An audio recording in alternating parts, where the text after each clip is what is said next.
Guys, you have no idea that the 2017 Saban's Power Ranger movie was supposed to be one of seven that launched the Power Rangers multiverse. Unfortunately, it failed at the box office, and now it's just coming out the plans it had for the franchise. Let's check it out.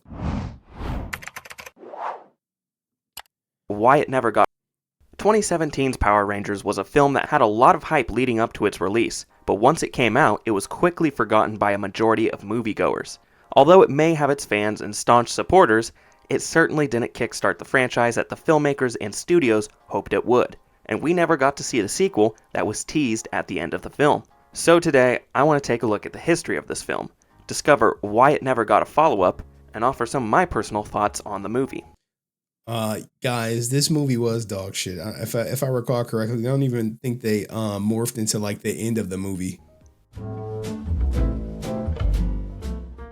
In May of 2014, the owners behind the Power Rangers property, Saban Capital Group, partnered with Lionsgate Films to announce a live-action movie based on the iconic franchise. From the start, these companies' mission was to launch a film series with this movie. Soon after this announcement, X-Men: The First Class writers, Ashley Miller and Zach Stentz, were hired to write the script. However, this script was shot down by the studios. Max Landis then proposed a Power Ranger. Stupid. Because First Class was so good. Oh my God. X-Men First Class was way better than Power Rangers could ever be. In my opinion, I enjoyed it. Script, but it too was shot down, as the studios were looking for something with a grittier tone. Officially, 2017's Power Rangers has 8 different credited writers. These consisted of 3 credits for the original characters and series the movie is based on, John Gatton's being credited for the screenplay, and 4 other writers receiving a story by credit. Among those writers, we have the iconic duo of Matt Sazama and Burke Sharp. Bro, look at this track record. Look at this track record. Hey, we're going to get the guy who averages like a 18%, maybe lower on Rotten Tomatoes to write this film. This is an epic fail right here. Like, oh, where's your past work? This right here. Like, oh shit. But this was like, look, guys, Morbius wasn't out. Madam Web wasn't out. But Dracula Untold, I wouldn't say was out. All right, but like, you know what I'm saying? It is what it is. Who are the masterminds behind Morbius and Madam Web. In April of 2015, Dean Israelite was hired to direct the picture, who was just coming off his directorial debut with Project Almanac. Towards the end of 2015, the cast was beginning to assemble. The film has a mix of veteran actors and up-and-comers, such as Dacre Montgomery, RJ Kyler. Now, RJ, look, Naomi Scott, oh my goodness, man. Let's look at the cast. With Project Almanac. Towards the end of 2015, the cast was beginning to assemble. The film has a mix of veteran actors and up-and-comers. All right, Becky G, yeah. Such as Dacre Montgomery. Like, where's this ninja at now? Where he at? What he doing? Montgomery, RJ Kyler. I seen RJ Kyler in something on HBO about two black girls trying to rap. He was actually cool. I enjoyed the show, but it got canceled. Naomi Scott, goddamn. and Ludi Lin. Elizabeth Banks was brought on to play oh my gosh, she was a horrible Rita. The villain, Rita Repulsa. Bill Hader was attached to voice Alpha 5, and Bryan Cranston was cast to play Zordon. All that budget, they thought they was going to use all this star power to propel the film, and what ends up happening, guys, you need star power to get people into the theater. All right. But if they got a bad script, no matter who's in there, it's just going to do bad. What they should have done was went the Marvel route, took some fairly not so established actors and put them on and put more money into the script. Bryan Cranston was actually no stranger to the franchise, as he previously played the characters of Snizzard and Twin Man in the original series. Principal photography kicked off in Vancouver, Canada in late February of 2016 and wrapped a couple months later in May. However, some reshoots took place in October of 2016. By the end of production, the budget was calculated to be around $100 million, not including marketing and distribution. God damn, $100 million? So you probably got to put, $50 million in marketing? Like, you got to promote this, right? To help promote the film, Saban and Lionsgate went all out with the additional media and product tie-ins. Power Rangers had a product tie-in with Build-A-Bear Workshop and Krispy Kreme, which also has some heavy product placement in the film. As for additional media, we got a graphic novel titled Power Rangers Aftershock, a PvP mobile game titled Power Rangers Legacy Wars. Look, man, this is everything that they put into the movie. And of course, tons and tons of toys and merchandise, which are a staple of the franchise. They even teamed up with Dude Perfect to market this movie. I mean, they really wanted a franchise out of this thing. They really did. They really thought they probably was going to have like an MCU. And based on my research, the budget was around 120 million. So it still was profitable. God, was profitable, but not enough for someone else to bet another 100 million or more into making a sequel per se. Like, goddamn. Let's keep going. Power Rangers had a pretty solid debut on March 24th, grossing $40 million in its opening weekend. However, it was still second in the box office, right behind Disney's live-action Beauty and the Beast. After the hype died down the following weekend, it had a drop of 64% and would only go down from there. In its entire US run, the film made $85 million, and overseas it made $56 million, for a total worldwide gross of $142 million. I mean, it's still profitable, but god damn, you want them profit margins to be a lot bigger, man, to justify that sequel. This may look good when you compare it to the initial $100 million budget. However, when you factor in that movies need to double to triple their budget in order to break even, it tells a different story. TheNumbers.com estimated the film may have lost around $74 million. See, I don't know, man. That's probably because of the marketing. That loss is probably on the marketing because you say, hey, production was 120, you grossed 140. All that marketing, like collabing with Dude Perfect, getting Cranston on these, hey, you got to pay. People are not dumb who have these brands like, yeah, I mean, we want to get you one, but you know, what's in it for us? However, this estimate may not be entirely accurate since the film reportedly had record-breaking merchandise sales. As for the reviews, it was a bit mixed. The critic score on Rotten Tomatoes is rotten at 51%, but the audience score is fresh at 65%. But still, 65%, guys, is not that good. So like the way I look at it is the everyday person, when I was doing movies now, would bring up Rotten Tomatoes scores. You have a 65% chance of liking the movie. For some people, hey, that's great. That's good. That's better than passing. But do you want to really spend your money on a product that you have a 45% chance of not liking or 35% chance of not liking? Furthermore, IMDb has it at 5.9 out of 10 and Letterboxd has it at a 2.5 out of 10. So the reviews and box office were both pretty mediocre. Not the best, but also not a total disaster. But was it bad enough to cancel the sequels? Now, it was just risky. It was too risky. And all the actors likely probably want more money if you didn't sign them to like a 3-movie deal with escalators. During a conference call to analysts in 2016, Lionsgate CEO John Feltheimer stated that he could see them doing 5 or 6 or 7 Power Rangers movies. This seemed to be the consensus across these studios, as the founder of Saban Entertainment corroborated that they had a 6-movie story arc already planned. But they seemed to put the horse before the carriage, as these plans were made before the first film even came out. And once it did hit theaters, these plans quickly changed. Following the disappointing box office, many people predicted that the second film would be dropped. But as stated earlier, the merchandise sales might have given the sequels some hope. In an interview with Screen Rant posted on June 26 of 2017, director Dean Israelite revealed that he would like to include the fan-favorite villain, Lord Zed. Oh my goodness! If we would have got a Lord Zed, that probably would have did it. But I don't know. Zed was so goofy in the show. I don't know if a goofy Lord Zed would have translated perfectly on screen, kind of like the same route they took with Rita. She was definitely more serious, not as goofy as before. So you would have had to have a serious, more, I don't know, sinister looking Lord Zed in the movie. Maybe it could have saved it, but I don't know if that would have been enough. In the sequel, but he never confirmed whether this sequel was greenlit or not, and it was dependent on how the home video sales would do. As for those sales, it did show a glimmer of hope as it held the #1 spot in home media sales and rentals in the first week. But evidently, it wasn't enough, as in August of 2017, Saban abandoned its trademark for the film's logo and sent out this statement. Power Rangers continues to own and renew hundreds of trademark registrations worldwide, including for the 2017 movie logo.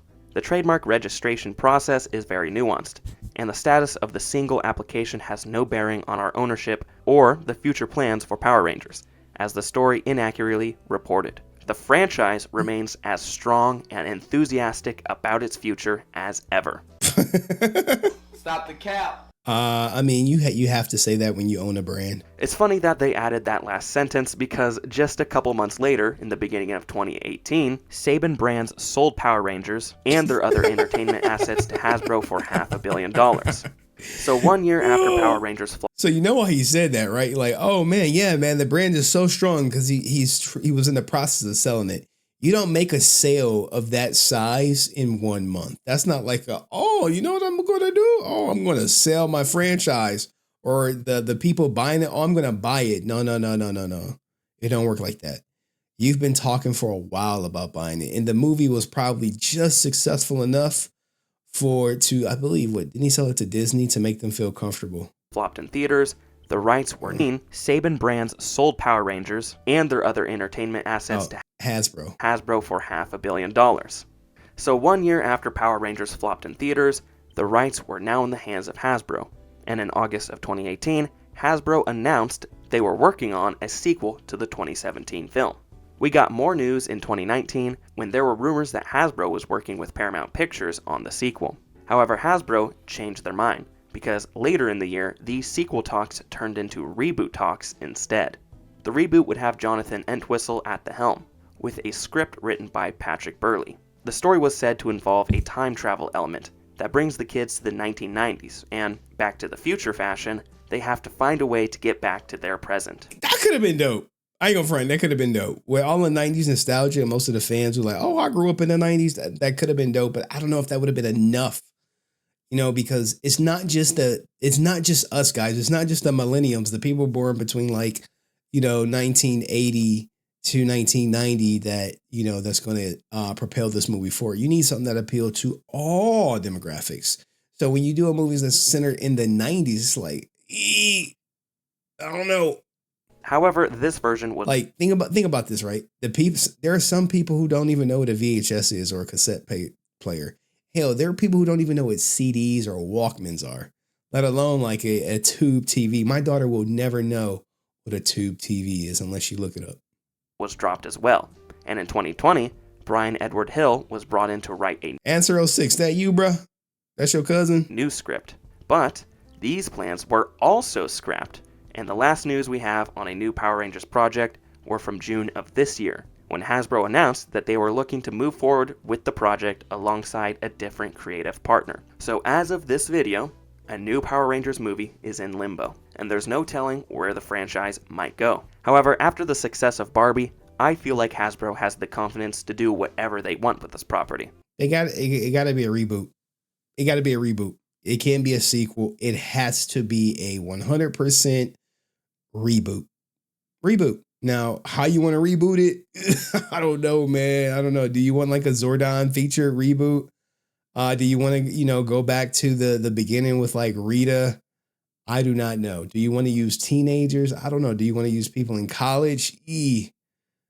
How do you want to do it? So I have hope that we will hear more news soon. Now, here's the thing. Shout out to this content creator, Eisenhart Productions.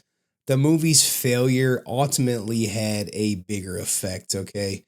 Because as he said, they were trying to make this shit a franchise. And in doing so, what was it say? The Power Rangers canceled 7-movie plan makes the 2017 reboot failure even more heartbreaking, because the reboot in the franchise was dependent on this. Power Rangers was supposed to lead multiple sequels, which makes the reboot's failure even more disappointing.